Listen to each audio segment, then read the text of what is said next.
देखते हैं ब्रह्म उपासना, दहर आकाश की ब्रह्म उपासना कि अब इस ब्रह्मपुर शरीर में जो यह सूक्ष्म कमल ग्रह है, इसमें जो आकाश है, इससे सूक्ष्म अंत आकाश है, उसमें जो खोजने योग्य है वह खोजने योग्य है जो हमारा है। इसकी अच्छी प्रकार रीति से खोज करनी चाहिए। तो आचार्य उसको उत्तर देते हैं कि कौन विद्यमान है वह।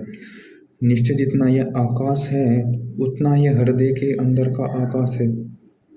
दोनों अग्नि, द्योलोक और पृथ्वी, दोनों सूर्य और चंद्र, नक्षत्र इत्यादि, अर्थात जो इस लोक में है या इस लोक से परे है, सब इस आकाश में निहित है। जितने भी लोग हैं बाहर वो सब इस आकाश में निहित है।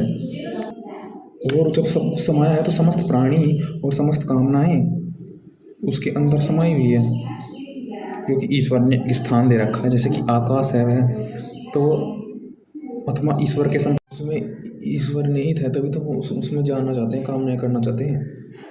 मैं ईश्वर जानते हैं, उनके द्वारा हम अपने गुणों को जानते हैं।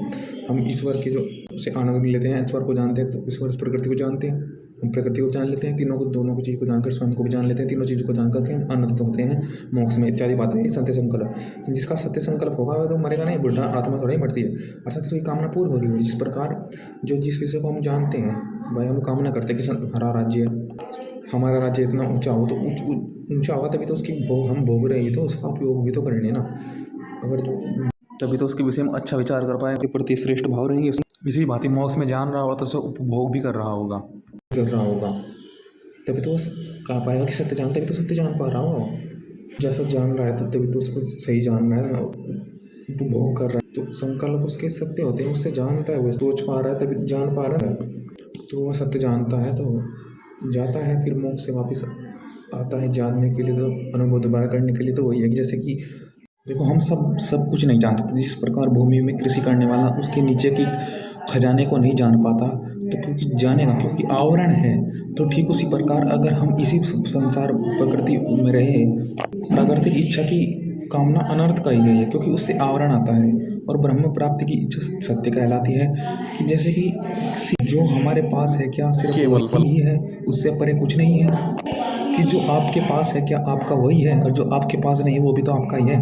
जैसे कि अन्य आपके माता पिता बहन इत्यादि भाई सखा थे जो पहले जन्म में थे, वे भी तो आपके प्रति कुछ भाव करना चाहते थे। ये भी तो चाहते थे कि ये इसकी रक्षा हो। अगर तुम वो भाव को, उनकी बातों को, उनके मार्ग को समझ पाए हो, और तुम इस जन्म में तुम उस बातों से अनजान हो गए, तो तुम अनजान हो ना, तो तुम्हारे में वह दोष है ना, कि तुम उससे परे नहीं देख पा रहे, कि तुम उनकी बातों को नहीं जान पा रहे, तुम उनके मार्ग को नहीं जान पा रहे, क्योंकि तुम उन माता पिता को जान ही नहीं पा रहे, समझ ही नहीं पा रहे। अरे तुम्हारे वो भी तो हैं, तुम उनको नहीं देख पा रहे। तुम अपनी अविद्या के कारण उनको नहीं देख पा रहे, दोष के कारण उनको नहीं देख पा रहे, कि हम अपने प्रति भाव करते रहे। अरे मैंने भी तो हमारे प्रति सोचा था, हम भी तो उनकी जो मैं सोच रहा था हमारे लिए, उसको अपने लिए तो करें, कि हमारे लिए मैं जो सोच रहे थे हम भी उसको करें, ऐसे हो, ऐसा हमारा रक्षा हो, जाने हम जान को। क्या हम उनकी इच्छा को पूर्ण नहीं कर सकते? उनकी इच्छा तो यही थी, वह हमारा कल्याण देखते थे, कि हम पूर्ण सुखी देखना चाहते थे, हमें पूर्ण आनंदित देखना चाहते थे कि हम अपने आप को पूर्ण जान लूँ। वो चाहते थे कि जिस समय जो आवश्यक है वह आवश्यक मैं करूँ, उस कार्यक्रम करूँ, उस कर्म को करके पूर्ण आनंदित हूँ। क्योंकि कहा गया, हिरण्मयेन पात्रेण सत्यशापीहितं मुखम सत्य धर्म, सारा आवरण हटा के हमें सत्य से प्रेरित कर। जो आत्मा हृदय में है, पहले भी तो हृदय में ही तो है, तो हृदय में उसको जानो। अरे हृदय में मिलेगा तुम्हें पूर्ण सुख, पूर्ण आनंद, ईश्वर को जान करके। सभी कामनाएं वहाँ पर स्थित है। अरे यहाँ पर तो तुम अंधकार में थोड़े होगे, तुम्हें दुखी होगे, तुम पूर्ण आनंदित होना चाहते हो, आवश्यक अपनी तो वहीं मिलेगी तुम्हें, वहीं तुम्हारा पूर्ण हित है। तभी तो तुम्हारे पूर्व जन्म के माता पिता भी कह रहे हैं कि तुमसे कुछ छूट गया, वो छूटने का तो अवकाश है यहाँ पर, उसको जानो ना। ये हम कहते कहते चले गए कि अगर तुम्हें आगे भी ऐसा सुखी होना तो तुम ऐसे अंधकार इस परिस्थिति में ना उलझो, तुम उसको जानो कि तुम्हें से आगे इस प्रकृति में नहीं इतना ना, तुम्हें से जो हम कहना चाह रहे हैं उस पर एक वो जानना है, उस पर जो तुमसे परे ईश्वर है, उस अवकाश हृदय में मिलेंगे। तुम पूर्ण ही तुम सब जो तुम्हारा अपने को जाना तुमसे कुछ छूटना चाहिए यार, तुम उसके कारण तुमने छूट गया। तुम्हारा अपना है जो हृदय में जानो लोग को प्राप्त होता है। अरे अपने हृदय को जानो जिसमें स्वर्ग लोग हैं। ध्यान अर्थात चित्त की एकाग्रता वृत्ति का निरोध अभ्यास से प्रतिदिन स्वर्ग ब्रह्म आनंद को प्राप्त करता है। स्वर्ग को नित्य ही यहीं पर प्राप्त हो गए तुम। अनंतर जो है संप्रसाद निर्मल हुआ, छोड़ अपने इस शरीर को छोड़कर ज्योति अपने रूप को प्राप्त, अपने रूप को सब ओर से प्राप्त करता है। यही आत्मा ने प्राप्त किया परमात्मा ऐसा। अगर अपने को जाना है तो अपनी अच्छाई तो अपना ही आनंद है, अपना गुण ये तो अमृत है, ये तो अभय है। उसी ब्रह्मा का नाम सत्य है, अर्थात नियम सत्यम, नियम को सत्य, वो आनंद ही तो नियम को करके वह सत्य चाहता है। बस नहीं होता, अक्षर है, सही नहीं होता, वही अमृत है, वही सत्य है, वही का है, वही सत्य है। कर्म यहाँ पर श्लोक क्षीण हो जाते हैं, वहाँ पर भी फिर वह कहता है उसमें भी कुछ आनंद नहीं आ रहा, इसमें कुछ और अनुभव नहीं, इसका आनंद नहीं आ रहा क्योंकि उसके लोग समाप्त हो गए। क्यों कि कैसे किसी जुड़ा हुआ है तो वापस जुड़ने के लिए, वापस में जानने के लिए, वापस कामना को प्राप्त करता है, यहाँ पर संसार में आता है, वापस संसार में कामना को प्राप्त करता हुआ फिर मोक्ष हो जाता है।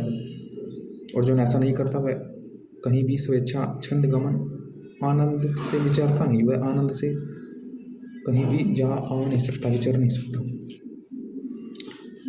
ऐसा जानने वाला अगर ऐसा जानने वाला पितृलोक के काम करा करता है, उसके संकल्प पितृलोक के समीप उपस्थित हो जाते हैं, उसको ऐसे आनंद आते हैं उसके भाव भक्तियों के। या कोई माता दर्शन की इच्छा करना चाहता है तो उसके समक्ष माताएं उपस्थित होती हैं, माताएं उपस्थित हो अर्थात माताओं की माता के सब आनंद, सब माताओं के गुण उसके सामने एकत्रित हो जाने लगते हैं, उसकी महिमा उसको अनुभव होने लगती है। तो ये सब गान बहनों के दर्शन की कामना करता है तो बहन उसके सामने उपस्थित हो जाती है मोक्ष में। सखाओं के दर्शन की कामना करना चाहते हैं तो सखा लोग उसके जीवन में उपस्थित हो जाते हैं, उसके सामने उपस्थित हो जाते हैं। ऐसे ही गंध माला अन्न की कामना करता है तो अन्न उसके सामने उपस्थित है। जान रहा है तो वो भोग भी रहा है ना, सत्य जानने का तो भोगेगा। यहाँ पर अविद्या जानते हैं इसलिए यहाँ दुखी है, इसलिए यहाँ पर अविद्या में व्यक्ति गलत कार्य करते हैं, परंतु वह सत्य जान रहा है तो उसे भोग रहा है, उसके आनंद में है। गाना बजाने की इच्छा वाला होता है तो संकल्प गाने बाजे उपस्थित होते हैं उसके सामने। स्त्री दर्शन की इच्छा वाला होता है तो स्त्री के गुण उसके सामने उपस्थित होते हैं। गुण